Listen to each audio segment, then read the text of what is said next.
you, Nikhil. Arham, can you put my slides, please? Thank you, Nikhil. Thank you, Dr. Amol, for this opportunity. And kudos to both of you for doing such a wonderful job. So I will just start. I know we are in a haste. So the topic given to me is outcome of ROS positive metastatic lung cancer patients treated with crizotinib. Next slide, please. So with rising population, the incidence of lung cancer in India is also rising. And these are the predictions from WHO for the next 2 decades. Next slide, please. Over the last few years, we have noticed that there is a paradigm shift in the way we are looking at non-small cell lung cancer now. And we are moving ahead from being histology-based treatment selection for patients to targeting oncogenic drivers. And this is definitely having an impact on the survival of these patients. Next slide, please. So ROS1 fusion gene, CROS1, it codes for a gene that is a receptor tyrosine kinase, very much similar to ALK receptor tyrosine kinase, and it can have multiple partners. Most common is the CD74, and it is quite an orphan or a mutually exclusive sort of molecular alteration. Next slide, please. If you look at incidence, it is approximately 1 to 2% of patients with non-small cell lung cancer who are going to have ROS1 rearrangement.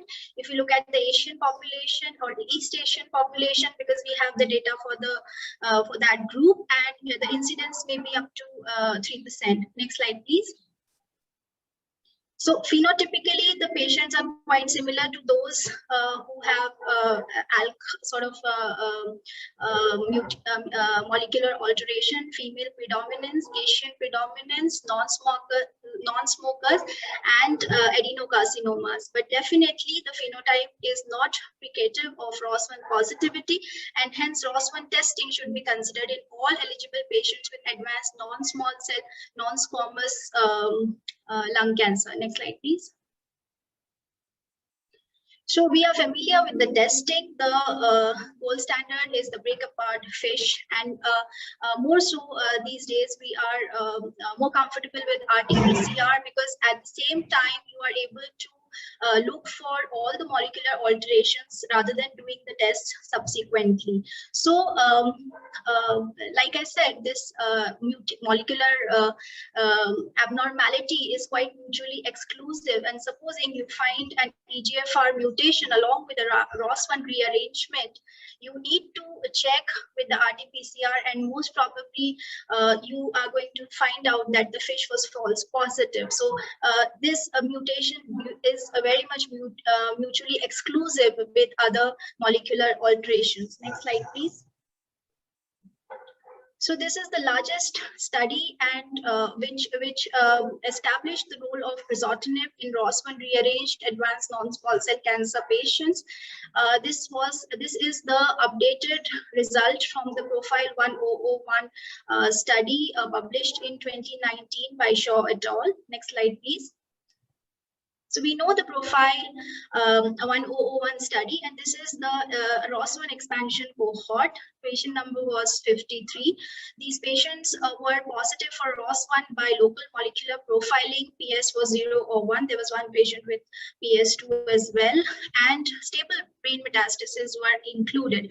Patients were subjected to crizotinib 250 mg BD daily, and the endpoints were objective response rate, duration of response, time to tumor response, PFS, OS, and safety. Next slide, please.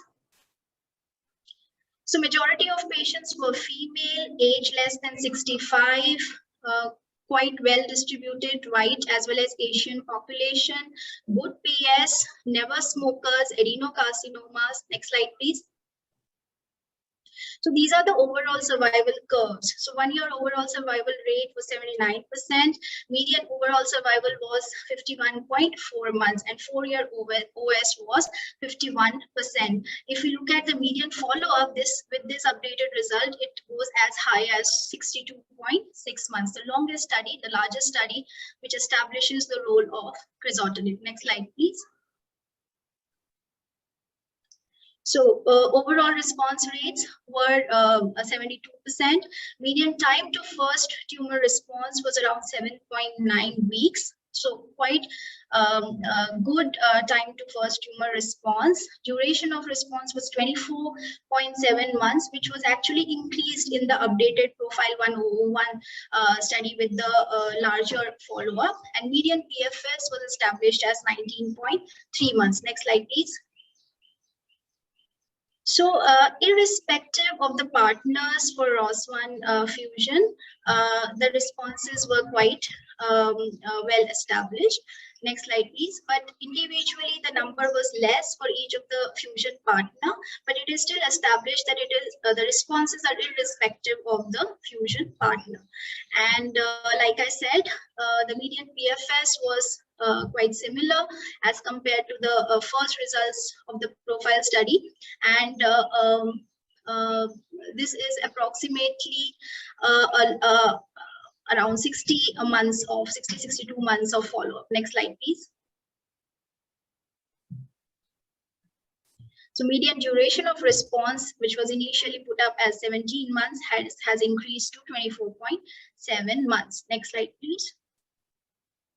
So the treatment-related adverse events were quite predictable. We know this molecule, grade 3 TRAEs were quite low. Serious grade 4 and 5 were almost none.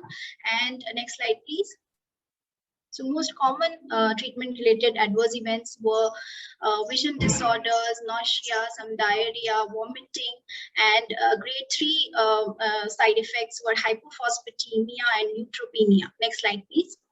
There were no discontinuation because of the treatment-related side effects. So the updated Profile 1001 study, crizotinib is associated with median OS of 51 months in patients with ROS1 rearranged advanced NSCLC, and OS did not differ as according to the ROS1 fusion partner. Updated PFS, ORR are consistent with previous results with no new safety signals. Next slide, please. This is the UCROSS study, which looked at the efficacy, safety of crizotinib in the European population. Next slide, please. So median PFS was 20 months, and there was a trend of improved ORR and a longer median PFS when the partner was CD74, which is actually the most common partner for CROS1 gene, fusion gene. And they actually came up to say that TP53 co-mutant patients had a shorter median PFS as compared to wild type patients. So something of prognostic value. Next slide, please.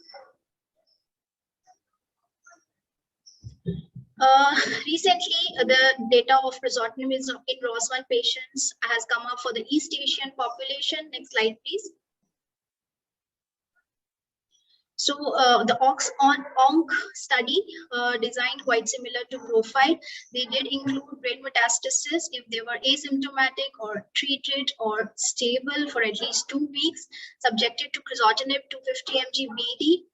And again, endpoints were primary was ORR, secondary being the treatment, time to treatment response, duration of response, PFS, OS, safety, and quality of life. Next slide, please. So Madam, I just request you to just a couple of slides. So PFS was quite matching, overall response rate of 90%. Next slide, please. So similar conclusions and good quality of life results with crizotinib. Next slide, please. Around 18% patients did have brain metastasis, but intracranial responses were not something that they analyzed. So this is the largest study for East Asian population. Next slide, please. So many new drugs also which have been approved based on phase 2 data, but we know this molecule and we have the largest follow-up available. Of course, we know the limitations of this molecule, and patients with brain metastasis, you may opt for other drugs like entrectinib or lorlatinib. So with this, I will say thank you again.